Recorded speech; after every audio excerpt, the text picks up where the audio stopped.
முதுகலை ஆசிரியர் தேர்வுக்கு தயாராகி கொண்டிருக்கக்கூடிய உங்கள் அனைவருக்கும் என்னுடைய இனிய வணக்கம். நாம் ஏற்கனவே சைக்காலஜியில் 3 சாப்டர் மேக்ஸிமம் அதில் இருக்க எல்லாமே முடிச்சிட்டோம்.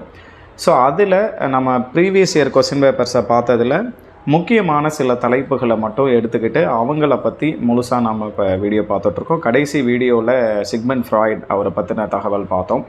இந்த வீடியோவில் பியாஜேவும் ஸ்கின்னர் அவங்க 2 பேருடைய பற்றின முக்கியமான தகவல் மட்டும் பார்க்கணும். இவர்களுடைய தியரி முழுசாக உங்களுக்கு தெரியணும் அப்படின்னா ஏற்கனவே நம்ம சேனலில் அந்த வீடியோ போஸ்ட் பண்ணியிருக்கோம், அதை பார்த்துக்கோங்க. அதே போல் இந்த வீடியோவோட டிஸ்கிரிப்ஷனில் வந்து நாம் ஒரு டெஸ்ட்டுக்கான லிங்க் கொடுத்துருக்கோம். அந்த டெஸ்ட்டையும் நீங்கள் அட்டன் பண்ணி பாருங்கள் எது சரி அப்படின்னு.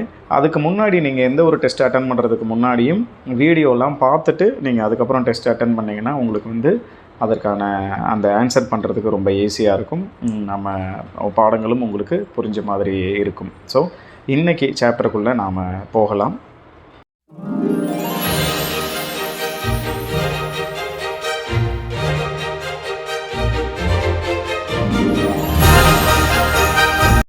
இன்றைக்கி நாம் பார்க்க போகிற 2 உளவியலாளர்களில் முதன்மையான ஆள் வந்து ஒரு சுவிட்சர்லாந்தை சேர்ந்த ஜீன் பியாஜே. நம்ம பியாஜெட்டுன்னு வரும், பியாஜே அப்படின்னு சொல்கிறோம். ஸோ இவரோட தியரி எதை பற்றினது அப்படின்னா ஒரு குழந்தையுடைய அறிவு வளர்ச்சி எப்படி வளருது அப்படிங்கிறத பற்றி, சரிங்களா? ஒரு குழந்தைக்குள்ள அறிவு வளர்ச்சி எப்படி நடக்குது அப்படிங்கிறத வந்து சொல்கிறது வந்து இவருடைய தியரி. அதான் வந்து காக்னிட்டிவ் டெவலப்மெண்ட் தியரி அப்படின்னு சொல்லிட்டு இதை நம்ம சொல்கிறோம்.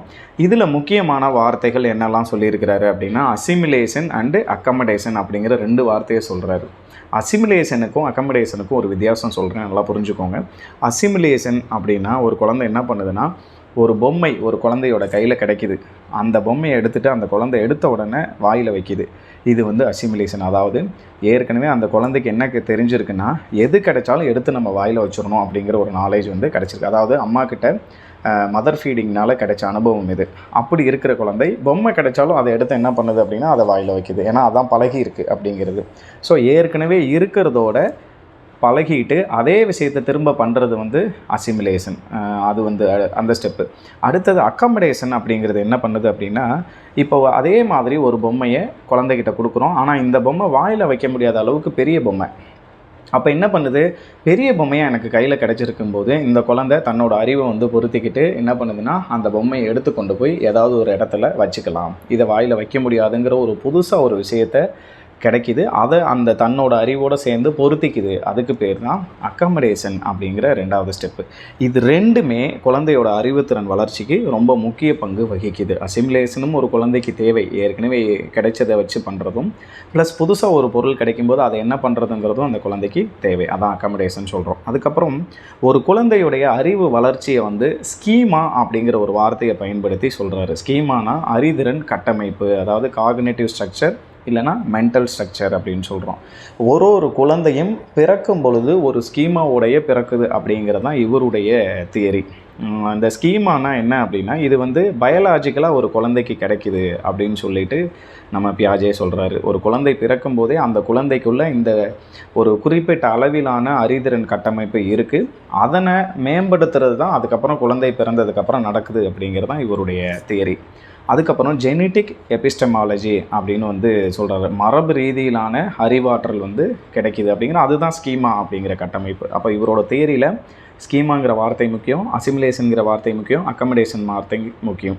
ஸோ ஜெனட்டிக் எபிஸ்டமாலஜி அப்படின்னா மரபு ரீதியாக ஒரு குழந்தைக்கு கண்டிப்பாக அறிவாற்றல் கண்டிப்பாக பிறக்கும் பொழுது கிடைக்கிது அப்படிங்கிறது. அதுதான் தியரி ஆஃப் நாலேஜ் அப்படிங்கிற தியரியில் வந்து குறிப்பிடப்பட்டிருக்குது.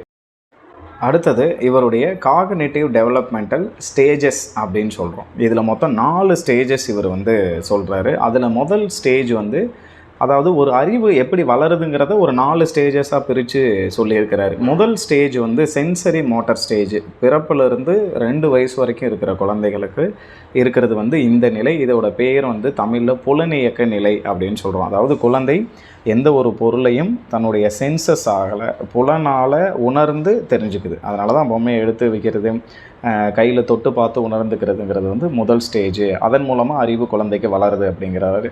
அடுத்தது வந்து ப்ரீ ஆப்ரேஷனல் ஸ்டேஜ், செயல்பாட்டுக்கு முந்தைய நிலை அப்படின்னு சொல்கிறோம். இங்கே தான் என்ன சொல்கிறோம், இதை வந்து முற்சிந்தனை வளர்ச்சி அப்படின்னு கூட என்ன பண்ணுவாங்க அப்படின்னா சொல்லுவாங்க. ஒரு குழந்தையுடைய லாங்குவேஜ் டெவலப்மெண்ட் வந்து 2 வயசுலேருந்து 7 வயசு இருக்கிற இந்த இதுக்குள்ளே தான் வந்து என்ன ஆகுது அப்படின்னா நடக்குது அப்படிங்கிறத வந்து நம்ம சொல்கிறாங்க. அதுக்கப்புறம் காங்கிரீட் ஆப்ரேஷனல் ஸ்டேஜ் பருப்பொருள் நிலை அப்படிங்கிறது வந்து 7லேருந்து 11 வயசுக்குள்ளே இருக்கிற குழந்தைங்களுக்கு. இந்த வார்த்தைகளை முக்கியமாக ஞாபகம் வச்சுக்கோங்க. இதில் என்ன பண்ணுது அப்படின்னா, இந்த பருப்பொருள் நிலையில் தான் ஐடியாஸ், இந்த கருத்துக்கள் இதெல்லாம் வந்து குழந்தைங்க வந்து கற்றுக்க ஆரம்பிக்குது. கோட்பாடுகள், பிரின்சிபல்ஸ்லாம் வந்து கற்றுக்க ஆரம்பிக்குது அப்படிங்கிற 7லேருந்து 11 வயசுக்குள்ளே.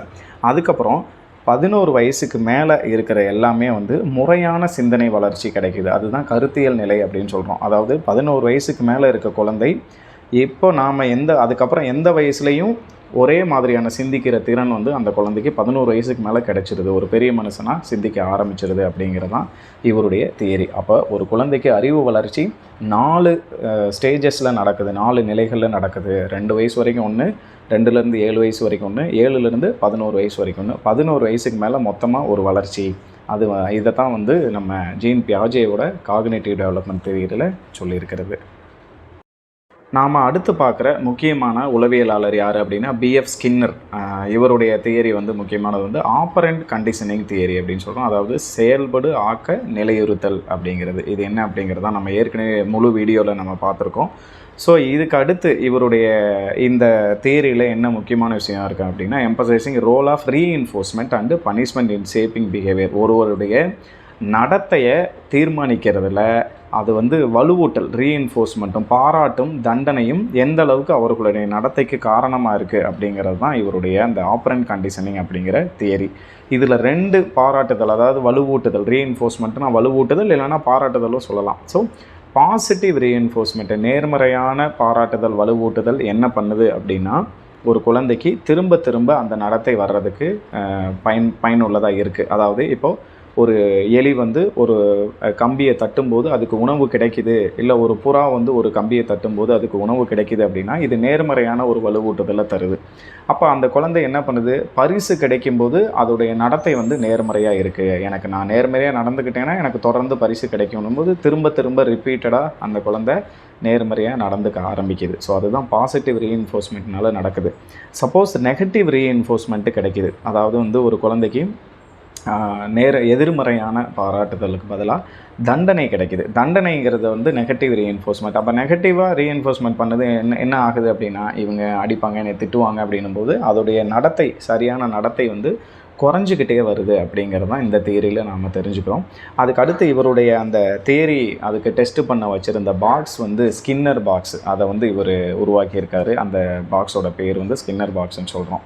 அடுத்தது பிஹேவியர் தியரி ஆஃப் பர்சனாலிட்டி, ஆளுமைக்கான நடத்தை கொள்கை. ஏன்னா ஒருத்தருடைய நடத்தை எப்படி இருக்குது அப்படிங்கிறத வந்து ஆளுமைக்கு அதை வந்து கண்டுபிடிச்சது வந்து இந்த ஆப்பரண்ட் கண்டிஷனிங்கை வச்சு தான் இவர் வந்து சொல்லியிருக்கிறார். அதனால் பிஹேவியர் தியரி ஆஃப் பர்சனாலிட்டி, ஆளுமை வந்து பிஎஃப் ஸ்கின்னரால் நமக்கு உருவாக்கப்பட்டது தான்.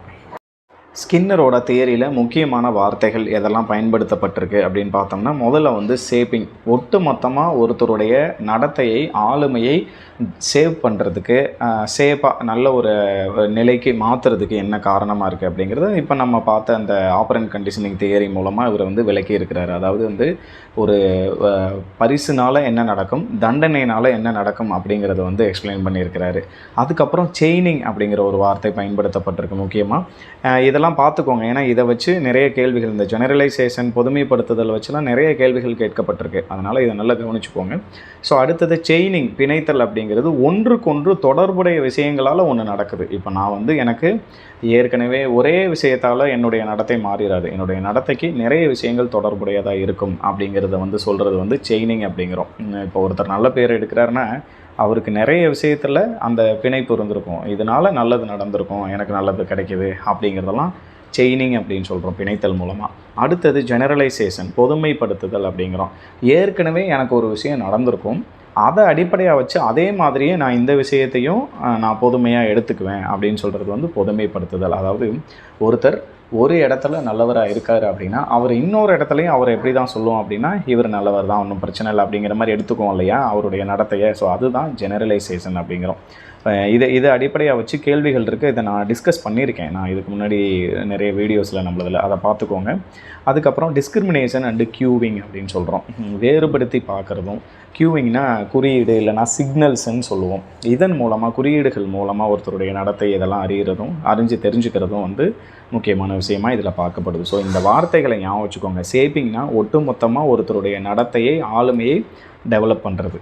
அடுத்தது செயினிங், ஒன்றுக்கொன்று தொடர்புடையது. அடுத்தது பொதுமைப்படுத்துதல், ஜெனரலைசேஷன் சொல்கிறோம். ஏற்கனவே கற்றுக்கிட்ட ஒரு விஷயம் அதே மாதிரி ஒரு அறிவை இன்னொரு இடத்துல எனக்கு கொடுக்குது. இப்போ ஒன்றும் இல்லை, ஒரு கியர் பைக் ஓட்டுறவங்களுக்கு அதேமாதிரி கியர் வச்ச கார் ஓட்டுறது வந்து அந்த ஃபிலாசபி புரியும். ஏன்னா அந்த பொதுமைப்படுத்துதல் எனக்கு கிடைக்கிது. கிளச்சுங்கிறதுக்கும் அந்த அந்த ஒரு ட்ரைனிங் நமக்கு வந்து கிடைக்கிது. ஸோ அதை தான் வந்து நம்ம பொதுமைப்படுத்துதல்ன்றோம். அதுக்கப்புறம் வேறுபடுத்தி பார்க்க தெரிஞ்சிருக்கணும். இந்த நடத்தைக்கும் அந்த நடத்தைக்கும் என்ன வேறுபாடு, இது மாதிரி எனக்கு ஒரு நடத்தை இருந்ததுன்னா அதனால் என்ன நடக்கும் அப்படிங்கிறத நாம் தெரிஞ்சுக்கிறோம். அடுத்தது க்யூவிங். கடைசியாக இவருடைய எக்ஸ்பெரிமெண்ட்ஸ் எதை வச்செல்லாம் பண்ணியிருக்கிறார் அப்படின்னா ரேட் அண்டு பீஜன் அப்படின்னு சொல்கிறோம். எலியையும் புறாவையும் வச்சு இவருடைய எக்ஸ்பெரிமெண்ட் வந்து இந்த ஆப்பரண்ட் கண்டிஷனிங்கிறது நடந்திருக்கு. ஸோ இதுதான் இந்த இதில் 2 பேரை பற்றி நாம் பார்க்க வேண்டிய முக்கியமான செய்திகள். இதை பற்றி முழுமையான தகவல் உங்களுக்கு தெரியணும் அப்படின்னா இதுக்கு முன்னாடி இருக்க வீடியோவில் நம்ம ஃபுல்லாக போட்டிருக்கோம். அதை பார்த்துக்கோங்க. நன்றி.